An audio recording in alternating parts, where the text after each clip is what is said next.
Hello, everybody. Welcome to this week's episode on Laid Back, the Atorozinga podcast. Our topic for this week is child healthcare in the diaspora. So, our guest for today is a consultant doctor in the field of pediatric emergency medicine. Hello, Dr. Kene. Welcome to the show. Hello, how is it? Thank you. Thank you for honoring this invitation. But first of all, let's start with the main question. So, why have you chosen this particular field of medicine, pediatrics? Okay. Oh, it's a very long time question because I think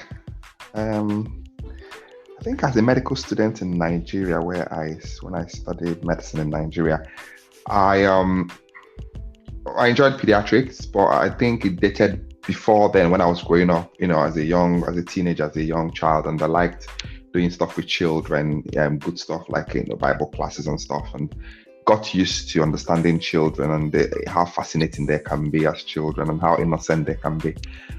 And then carried it along. I was quite good with them, although I don't have any of my own. But I was quite good with children and got into med school. Enjoyed pediatrics. Did well in it and still enjoyed it and wanted to be a pediatrician. Always wanted to be a pediatrician before I finished medical school, and then got into residence training program in Nigeria before I left in Nigeria for Europe. And since then, since 2013, which is 10 years now, I've always worked with exclusively children. And that's where I am.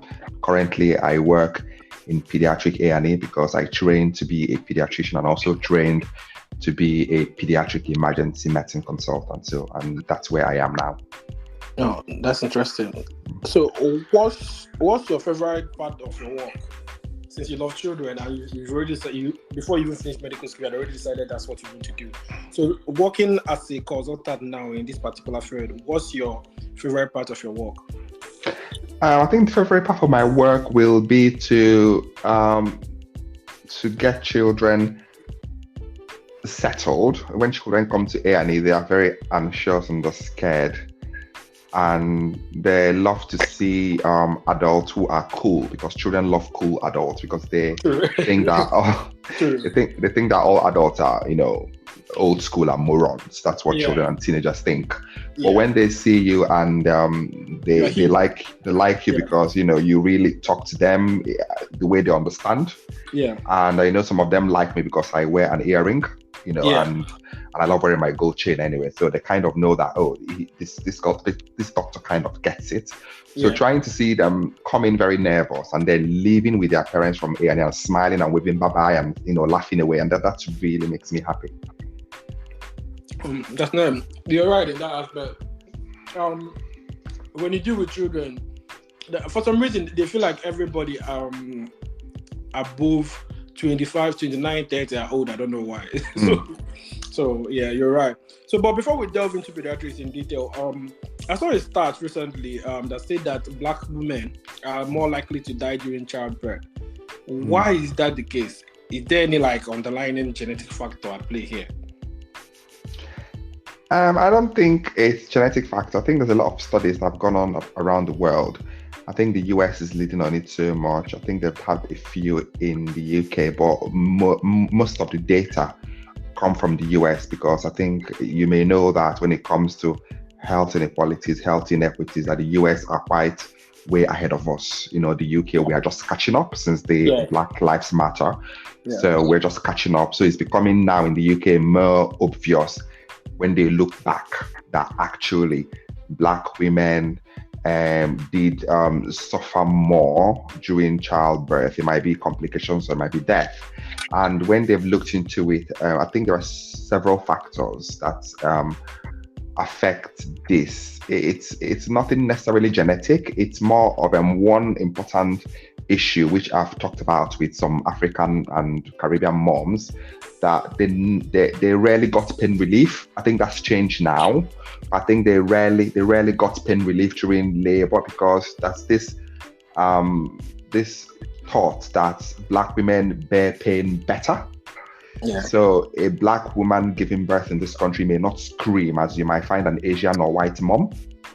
So they kind of, withhold the pain. I wouldn't say that it was done out of malice, but I think it was a lot of lack of understanding of the needs of different communities.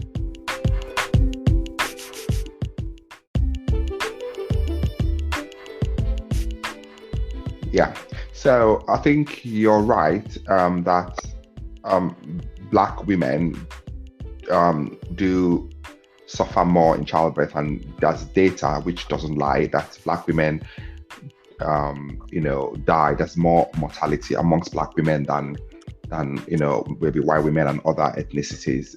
They've seen that in the UK, as I said earlier. They've seen that in the UK. When they look back now, that definitely a lot of African or Caribbean women, women of the Black race, did suffer more than the other ethnicities, which, as I said earlier, a lot of factors around it. People are beginning to understand that everyone, regardless of your color or your race, we have our different needs, and those different needs have to be met. And we shouldn't assume that Black women bear pain more, and we should listen more to everyone, so that the healthcare delivery is not fueled by racism and bias and lack of understanding. So I'm sure that answered your question. Yeah, you're right. But since you migrated to the UK, what has surprised you, like in terms of health-seeking behaviors of people here in the UK compared to Nigeria? Yeah, I think they're two different worlds. We're from Nigeria, Africa, and then we come into the UK where we have different healthcare systems. In the Nigerian healthcare system, obviously, we have a lot of public. It's a lot of public and then private. Most people depend solely on private because I think the public healthcare system isn't well funded as we would love it to be. So a lot of people depend on private, which means that a lot of people are not able to access healthcare, good healthcare, because they can't afford the private care. Whilst in the UK, come to the UK as a migrant, you pay the IHS surcharge, and then you're entitled to get free healthcare on that NHS. Yeah. So I think families migrating from Nigeria to the UK, obviously, because we know that our healthcare behaviors are quite different, because a child really needs to be, look really ill before a mom or a dad who doesn't earn much goes to the hospital. So they have to a lot of things to think about. An African mom, a Nigerian mom there who has a shop in the market really needs to balance and say, is it really, am I gonna lock my shop to take you to the hospital and then I lose my customer? So there's a lot of thinking and balancing to do there. The Nigerian moms love their children, but sometimes they persevere more, which it's useful. Self-care is good. However, people now make mistakes and then bring the children to the hospital very late. Because of mostly driven by financial reasons, because if you have the money, you would want to go to the hospital straight away, but they tend to hold on a bit. And then that behavior sometimes can flow through when they migrate into the UK and forget to realize that you're not disturbing anyone by calling the GP or by going to the hospital. And you wouldn't necessarily you won't pay. Kids are not charged. Even if you get out of outpatient prescription, children shouldn't pay for that. But it takes a while to get used to that kind of different lifestyle when it comes to healthcare.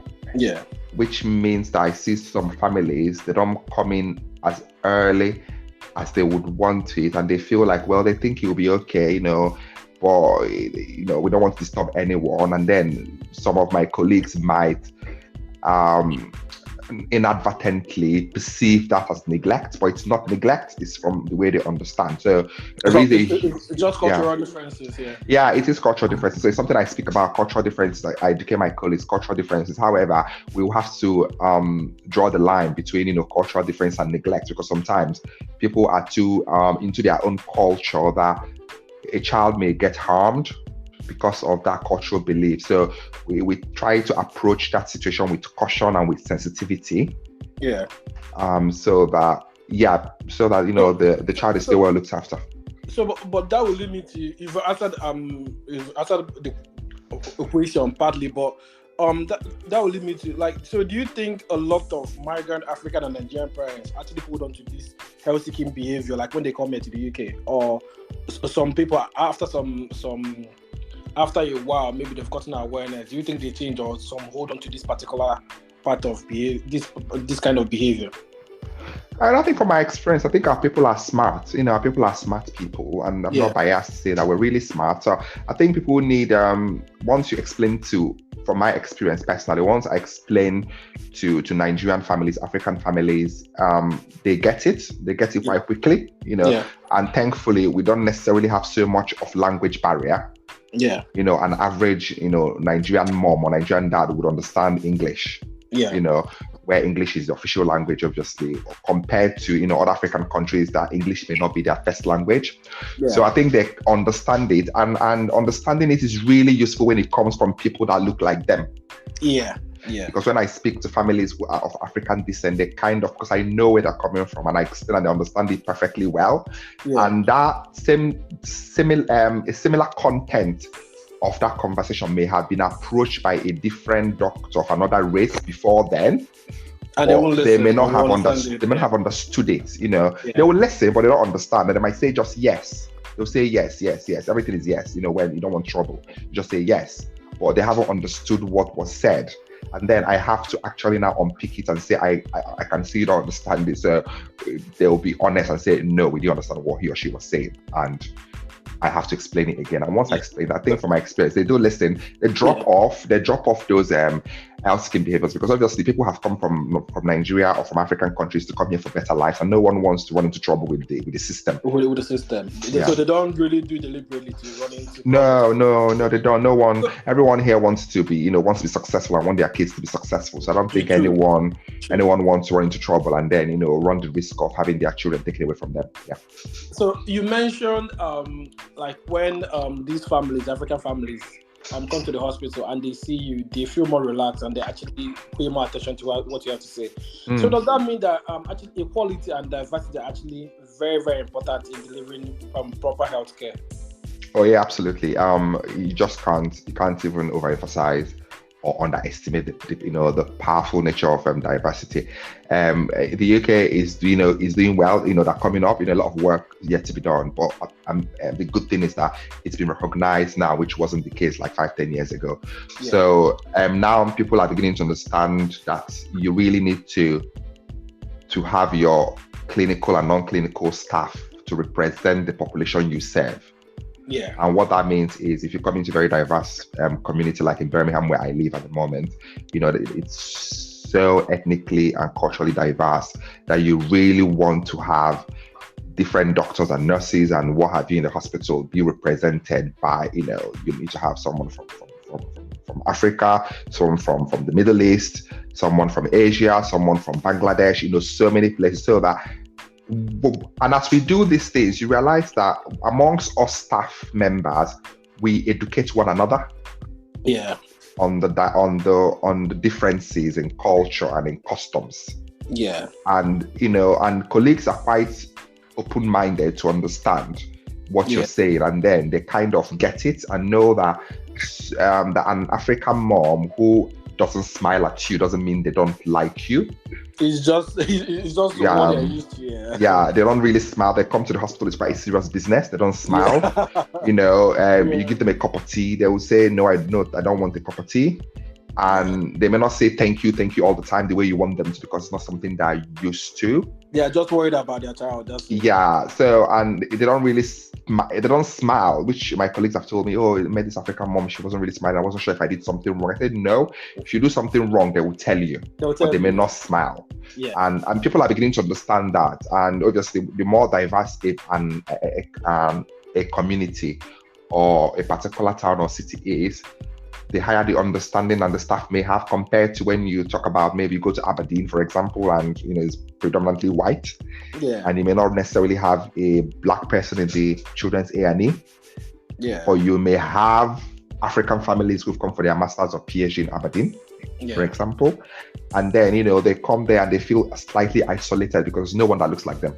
But I know that when I walk into the emergency department, when I worked in Birmingham, and you see a lot of black people there, when I walk in, and then because I'm a very chatty person, I walk in and be like, what's going on here? And everyone, their faces are full of smile. Even the children would start touching their mom, look at this doctor. And it's very natural because children have seen someone that looked like them, and that's the reality. Yeah. Okay. That's interesting, because you mentioned that the UK, they've done a lot of work on equality and diversity now. So that would bring me to mental health awareness. Okay, because most of the time when we talk about kids, we focus solely on their physical health. But I know health encompasses just both physical, mental, social well-being. So is the baby's mental health also important here, or is it that maybe they're too young, they're too little for their mental health to matter at this point? I think everyone's mental health matters. We're not very good at that. I know, but all I'm trying to say, like neonates and small children, you see what I mean? Yeah. Do we really factor in their mental health and see? Because I'm just curious, because I know most of the time we focus solely on their physical health to see, the child is so weak today, what's wrong with the child? So do we really focus on that as well? Yeah, we do really. And, I'll give you an example. In Nigeria, when I worked, that was 8 years ago. I left Nigeria 8 years ago, so a lot may have changed, so that I don't get crucified by people who are listening. So, but I remember back in Nigeria, there's nothing like pain relief when you want to put in a cannula, like a drip. Yeah. Because we don't have it. It's not there. Your mom or dad has to hold you very tight and ask you to stop shouting, or they will slap you. Yeah. And that's what we know how to do best. No, I don't think any parent was doing it out maliciously, but that's what we know, and that's what my mom, show them your bomb, let them give you the injection, stop shouting. But it's quite different in this part of the world where there's so much emphasis on play therapy when a child comes to the hospital to have some blood tests. Play therapy, lots of things to do to distract them, lots of things to put on their hands to make it numb so that they can have the procedure as painless as possible. And all these things impact on emotional and mental well-being of children, no matter how small they are, even if they can't talk. Because you'd be surprised, a 3-year-old becomes so scared of the hospital because of what happened to that child when the child was 18 months. So it means that they do remember. Somehow. I'm not a psychiatrist or an expert there, but I know parents tell me that, since he had a bad experience with cannula when she was 18 months old, and that scares the hell out of that child when the child is 4 years old. So I think it matters. Even in neonates, when we manage neonates, for example, even the ones that are connected to the ventilator, we sing to them. Their moms sing to them. There is usually a quiet time where there's a slow music and they'll say no noise, because it's very, very, it's something that people have invested their time and money and research to know that from even a child in the mom's womb, there are a lot of emotions and mental health associated with that affect them as they grow older. So I think, mental health, looking at mental health and emotional well-being, they're relevant for any child, no matter the age you are. Okay, now that we've talked about the mental health, because I know the 5 main areas of child development: social, emotional, cognitive, intelligence, speech, language skills. How, I'm just curious, since a child can actually remember what happened to him or her at 18 months when they took him to the hospital. So how do these skills actually develop, and how do parents actually help these kids to develop all these skills? I'm just curious. Yeah, it's a complex area, obviously, because our brains are complex. Our brains are complex, and to speak about what you said about remember, the kid may not remember, but there's an emotional trigger. He may not know exactly what happened, but they just come into a hospital and they start screaming that they want, they just start screaming, or usually a very chatty 4-year-old may come into the hospital and stop talking because the child just wants to get out of there. And it's just, it's complex, but to answer your question, I think there's something I always say: happy mom, happy dad, happy child. I think for us to look after our children, to make our children happy, to nurture them, We need to be happy as well. Parents need to be happy, which unfortunately we cannot always be happy because of what's happening in that's life. Yeah. A lot of people will not be happy in this country as migrants, Africans, if the cost of living crisis is dealing with them. Mm-hmm. They can't be happy, and also you really can't now nurture your child for your child to to actually build on your child's cognition and emotional well-being, which makes a child a whole child.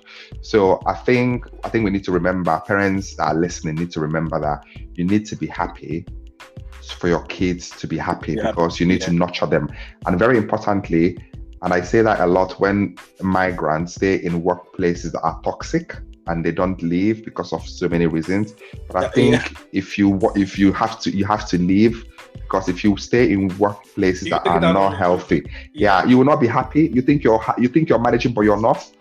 And you're not a happy person at work. You're not a happy person at work. There's no way you can be a happy person at home. And people say that to me, and I don't agree. When they say, well, I'm not happy at work, I can't wait to get home. There's no way you're gonna be happy at home if you're unhappy at work, because it really overflows. It gets to the house, and kids pick up on cues that we actually can't begin to imagine. They know when we are not happy, even when they are non-verbal, when they don't talk. They know that it's not happy. And there's no way unhappy parents can nurture their children to be happy, and that way their cognition and the rest is affected. And importantly, in this country where we have very limited extended family support, a lot of people feel isolated anyway. And then when you're unhappy, then I really feel sorry for those children, because they will feel more isolated because there's no way to play around. So now that you've mentioned that, because normally in Africa, we say it takes a community to actually raise a child. So do you think the limited extended family support, because people are isolated, do you think it has grave consequences for the Nigerian immigrant community? I think it has consequences. I'm not sure if it's grave. Fair. Yeah, no, I'm happy you said that, because other people use that word anyway. So it's good for people to listen, because I know people who are here who are really, really, really so sad that they have to raise their children in this country, and they keep lamenting, if Nigeria was to be good, we wouldn't be here. And I get that. I get that completely. I get that as someone who has no children, which is interesting. I have no children. Someone that has no children, but someone that works very closely with children, who has seen so many of them in different shades of grey. I think I've seen so many children that sometimes I get scared of having children. But I think, yes, as you say, you're right. In the upbringing in Nigeria is so different from the upbringing in this country, because in Nigeria you have a lot of extended family support, even friends and neighbors. That part of the support network that we use, because you can easily drop off a child with a neighbor. My mom did that, drop me off and then run to the market and come back. And then you come back, your child is playing with others and all that. And it was a strong community. It's changing now in Nigeria, because I think Nigeria is becoming a bit industrialized and westernized. A little bit. So it's changing now that actually people are beginning to lose that. So for majority of people in Nigeria still have that community sense. But if you come to the UK, where people kind of mind their business, which I've argued with my colleagues, that I don't think this minding our business helps us 100%.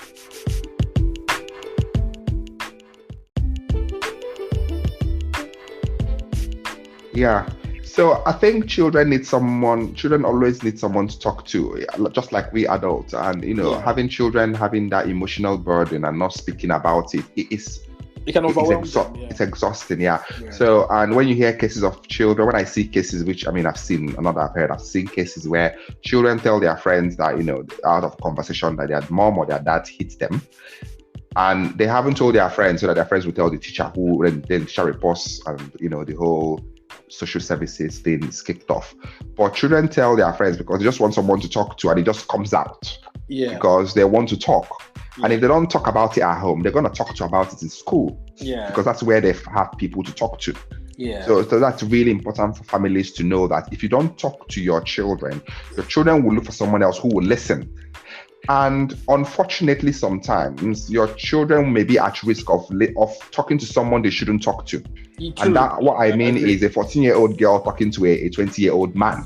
And they'll take advantage of the girl. Yeah, and that's really important because they don't, there's no one to talk to at home. So that's when such children are exploited. Yeah.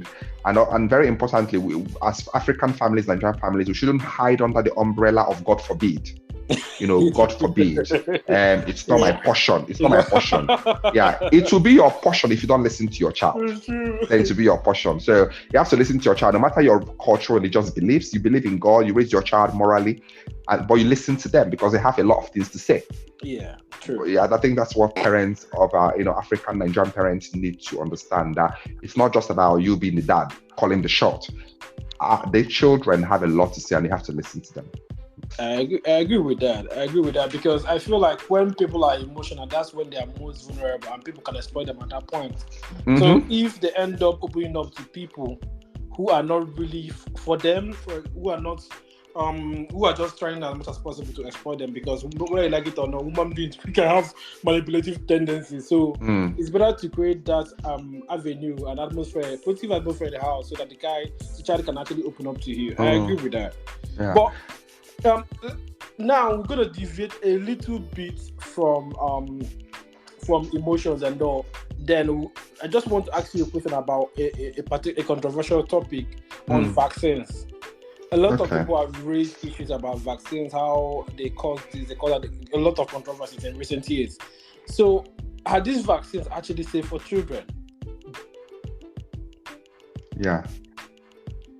So, can you actually tell us how these vaccines work? For example, let's use the COVID vaccine, because a lot of people have claimed it has done this to them, it has done that to them. So, I'm curious, can we let the listeners know how these vaccines work and why it is important for children to take them as well? I'll be sorry to disappoint you, Ariza, but I won't talk about the COVID vaccine because it's so controversial. I agree.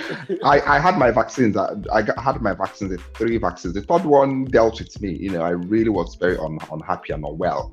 Yeah. And there's a lot of things going on, even in the medical community. There's a lot of controversy around that. And what I usually say is that I don't have any opinion about COVID vaccines, really. I don't have. Does COVID kill? Yeah, I've seen COVID kill people, adults and children. But it's a subject I haven't really delved into because I really don't have interest in, vaccines anyway. But what I can tell people, and what I do tell people when it comes to other vaccines, like childhood vaccines, like for meningitis and, pneumonia and stuff like that, I believe in it. I believe they work because that's the BCG and all. Yeah, the BCG, the meningitis vaccine, the tetanus and all that. Yeah. And the one we give in Nigeria as well, childhood vaccines. Yeah. I think they work because, for example, in this country, before they introduced there's a meningitis vaccine they introduced in 2015. Before then, there was a rise in meningitis B infection. Yeah. And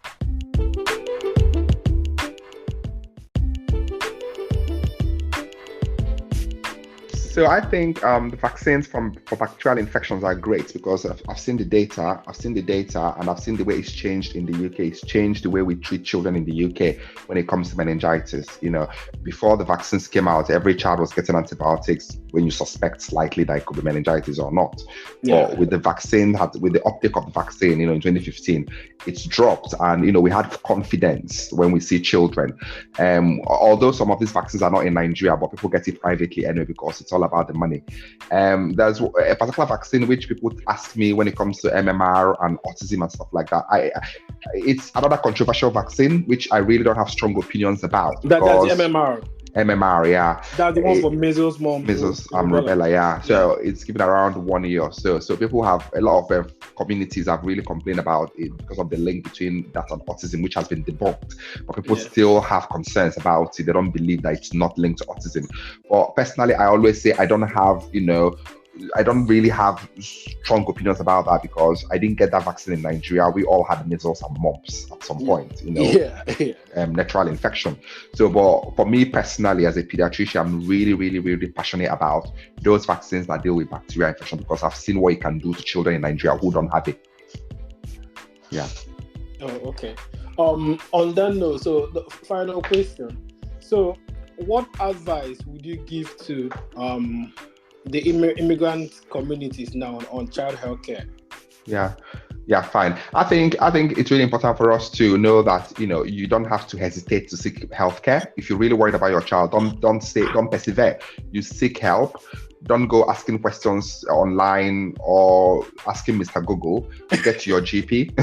Get to your GP. Mr. Google will even make your case work. Yeah, I think so. You just have to get to your GP. If you're struggling to get to your GP, ring 111. If you're struggling, I put you on the AfriChild Health UK a few days ago. If you're struggling to get a GP appointment, if you're struggling to get 111 because we know the problems in the NHS, please take your child to A&E and don't apologize to anybody, because you need to look after your child. Don't hesitate. If you're not disturbing anyone, take your child to A&E. No matter, just take your child to A&E and get your child sorted.